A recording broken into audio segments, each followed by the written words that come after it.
As we begin this review of derivatives, it's best to go through these quick videos with pencil, paper, and hand so that you can practice with me. Pause when you need to.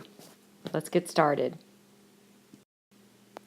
Okay, so we're going to use the definition of derivative to find the derivative of a function. Remember, we've already learned our shortcuts, so we should be able to assess whether our answer is correct or not. Over here in this right corner, I've just written down some of the ways that we look at the derivative notation: f prime of x, dy over dx, y prime. So this is our definition of derivative. We find the pieces, f of x plus h. We subtract f of x. We divide it by h. Then we take the limit as h approaches 0. Please go ahead and write down f of x is equal to 3x squared minus x plus 2, because that is the function that we will use to find the derivative using its definition. Okay, so let's get started. First of all, we are going to evaluate f of x plus h, which means we are going to put in x plus h in our function everywhere we see x. We know that the other pieces of the function will stay where they are.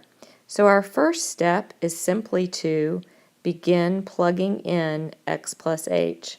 So the first pass on this is simply just write your original f of x, and instead of x, you're going to put in the entire expression x plus h. So that's the first pass. Then from there, we are going to simplify. I'm hoping that all of you remember that this x plus h squared is simply x squared plus 2xh plus h squared.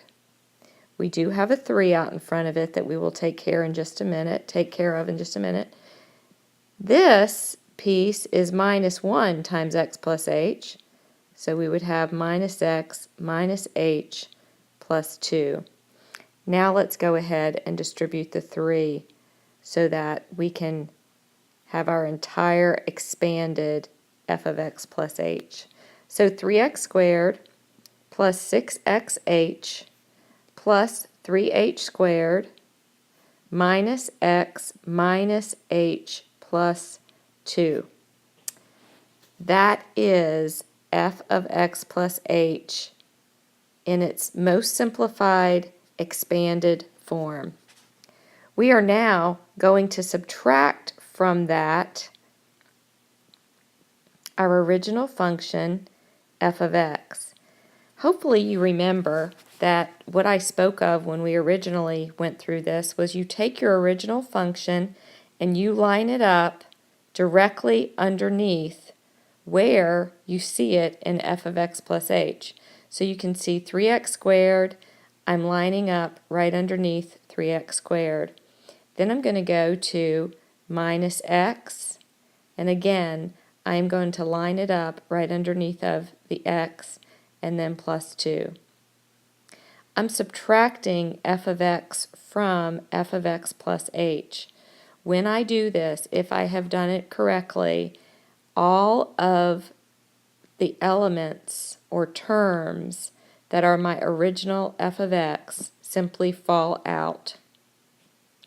I'm left with 6xh plus 3h squared minus h.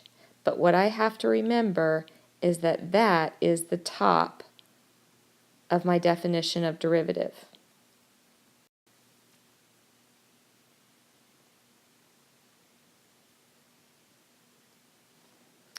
Okay, from here we know that the bottom of my definition every time simply has an h.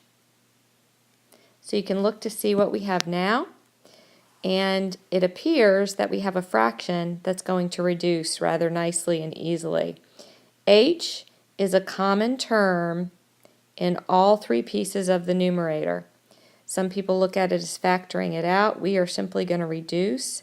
When we reduce, we're left with 6x plus 3h minus 1. And that is a huge important piece there, and that's why I picked this one. Remember, when you reduce h over h, it reduces to 1. The last thing that we have to do is we are going to take and we are going to take the limit as h approaches 0 of 6x plus 3h minus 1. And this one we can evaluate our h. When we do that, the middle piece falls out. And the way that we say this is we say that our derivative f prime of x is equal to 6x minus 1. I feel confident that everybody could look back at our original function and say the derivative mentally was 6x minus 1. Now we are just going to quickly run through our shortcuts. We've done our definition. We can do that. Now we're going to see how we work through these with our shortcuts. Remember that rewrites are important. The way that I will do rewrites, because this is a review activity, is I will do the rewrite right in the function and then quickly move to the derivative. So let's get started. With our first one, our rewrite would be 5x to the 1/2 for the first piece minus 12x to the negative 1, and then our last piece here, 3x to the negative 6, we're okay with that. It is so important that you remember that that is the rewrite. That is not the derivative. Now we'll find the derivative. You find the derivative of the rewrite because it's much easier. So remember how you do that. You take the exponent, you multiply it by the coefficient. So 5 times 1/2 times x. Now we're going to take the 1/2 minus 1. And for that first one, I wrote it out completely because I want to make sure that you're understanding the process. It's always the power times the coefficient, and then go back to your variable, the exponent that you started with, minus 1. Now we will simplify that in our next line a little bit.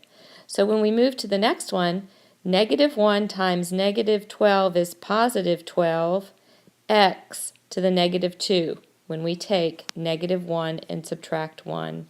When we move to the last piece, we have minus 18x to the negative 7. And we will go ahead and rewrite because we can. Hopefully you'll see this is pretty simple. 5/2 x to the negative 1/2 plus 12x to the negative 2 minus 18x to the negative 7. Okay, this is a quick one. Let's start out. Y prime is equal to, first thing, derivative of 6 is 0, so I skip over it, go right to negative 9x squared.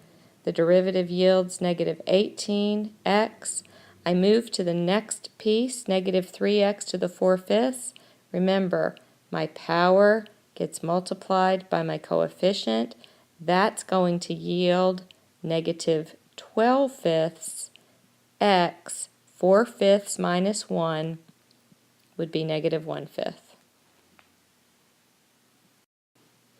All right, so we've got g of a here, and it looks like we could do a partial rewrite, so I'm just going to go down to the end of this and rewrite that last piece as negative 5a to the negative 5th power, so that I remember when I go through this piece, I'm really thinking about negative 5a to the negative fifth. So let's go ahead.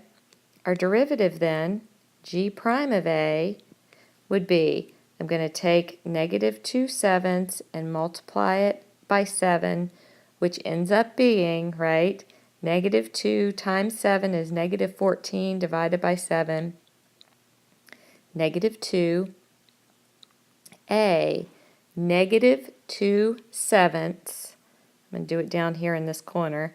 Negative 2/7 minus 1, remember, is negative 2/7 minus 7/7. I know that some of you are still working on those fractions, so that becomes negative 9/7. Here, negative 5 times negative 5 is positive 25. A, negative 5 minus 1, negative 6. So I guess what I want you to pick up as we go through this review is there are certainly places where we've got to be careful and really think through some of the different, numeric problems that we have in these. Okay, so this one looks like we're going to use quotient rule, right? We have a fraction. We can clearly see the top and the bottom. So let's get started. We know that the derivative follows a very specific pattern. So we're going to say the bottom, 4c to the fifth minus 8, times the derivative of the top, the 1 minus, remember this is 2c to the negative 1. So actually, negative 1 times negative 2 becomes positive 2c to the negative 2. Slow that down and look at that again if you missed that. 1 plus 2c to the negative 2. Remember, this is the bottom. This is the derivative of the top. So we've got the bottom times the derivative of the top minus the top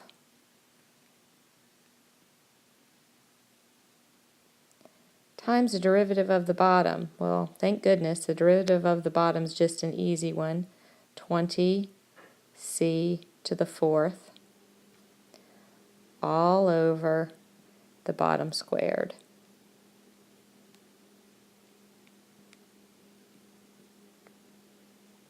And you're done. The bottom times the derivative of the top minus the top times the derivative of the bottom all over the bottom squared.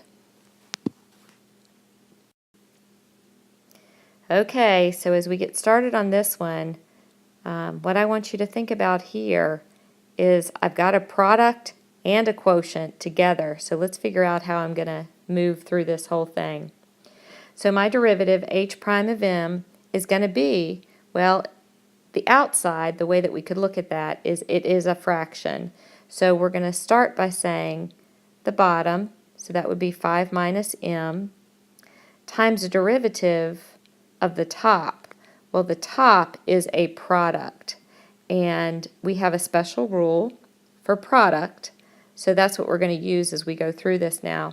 So we're going to say the first, m to the 1/5 minus 2, times the derivative of the second, and the derivative of the second would be 3m squared plus 6m to the negative 2.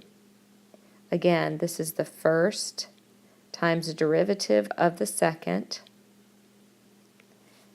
Now we're going to say plus the second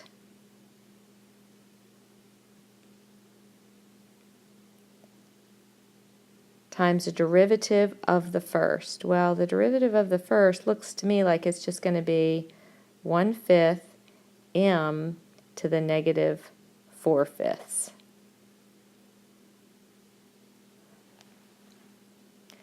Wow. Okay, so look what we have. We have the bottom, and then this entire thing is the derivative of the top. Wow. I need some more room here.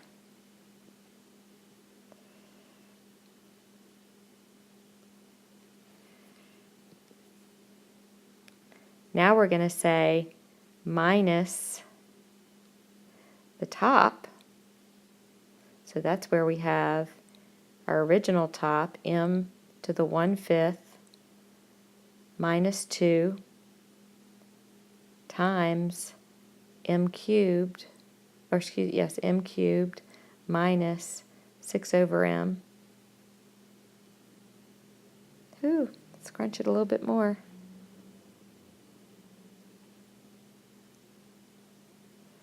Okay, so there's my top. Now I need to multiply that by the derivative of the bottom, which is basically just -1, all over the bottom squared.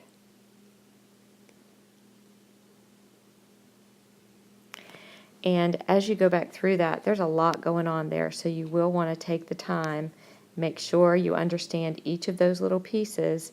But again, the bottom, the derivative of the top, which took into consideration product rule, minus, there's the top, times the derivative of the bottom, all over the bottom squared. Hope this little review helped. Don't forget to view the second one. Take care.